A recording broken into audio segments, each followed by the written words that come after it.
Po sa lahat, ito naman pong kaibigan News Jake. Sa video natin ngayon, pag-usapan po natin ang sinabi ni Attorney Katrina Conte, ang ICC lawyer dito po sa Pilipinas, na excuse slip lang daw ang resolusyon na hinain ni Senator Peter Cayetano kay Tatay Digong. Kung bago lang kayo sa channel ko at gusto nyo ang video nito, paki-like lang po, share, and huwag kalimutang mag-subscribe. Kanina guys, nanonood po ako ng balita. Isa po sa interview ang ICC lawyer na si Katrina Conte, no? Ayon po sa kanya, parang excuse slip lang daw ang mga dahilan ni Senator Peter Cayetano regarding po sa resolution, no, na house arrest ni Tatay Digong, no? Pauwiin dito sa Pilipinas at dito na lang mag house arrest. Kasi ang mga reasons nila ay matanda si Tatay Digong, 80 years old na, may medical condition, pero wala naman evidence nang galing sa doktor doon sa ICC or sa Netherlands nag-certify na hindi maganda ang kanyang kalusugan.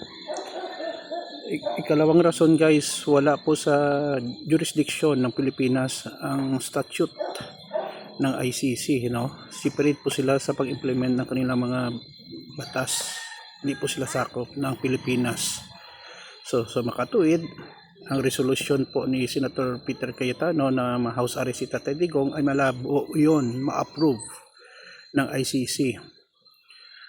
May example po sila na isang tao na pinagbigyan ang interim release, pero sabi ni Atty. Conte, isolated case lang yon. Kay Tatay Digong kasi mabigat ang kaso, crimes against humanity. Katulad ni Saddam Hussein, katulad ni sa Russia, no? Vladimir Putin, kaso lang hindi sinurrender ng Russia si Putin, no? So medyo din, wala ding magawa ang ICC. Si ano pa nga sa Israel, si Netanyahu, may kaso din yan sa ICC, no? Crimes against humanity. Sa Gaza naman, mga Palestine. So sa tingin ko, desperate moves na to ng mga DDS at mga kakampi ni Tatay Digong na mapauwi sa dito sa Pilipinas. Kung tingin natin, pumayat siya, hindi na yun problema ng ICC. Kasi kung babasihan lang natin ang edad, maabsuelto si Tatay Digong kasi matanda siya, hindi siya pwedeng parusahan sa kanyang mga kasalanan. Ang pag-judge kay Tatay Digong ay depende na yun sa mga ebidensya na ilalatag na mga prosecution, mga biktima ng war on drugs.